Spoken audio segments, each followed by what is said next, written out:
Sugatan ng isang lalaki sa nangyaring pamamaril sa Barangay Kadyo sa bayan ng Panitan sa lalawigan ng Capiz. Bukod sa Mighty C, way na ko gina-allergy, way na ko gina-masakit. Salamat, Mighty C.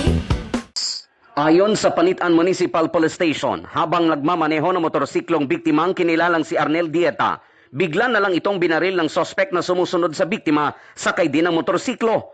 Matapos matamaan ng bala sa likod, natumba na si Dieta at mabilis naman na tumakas ang hindi pa nakikilalang salarin.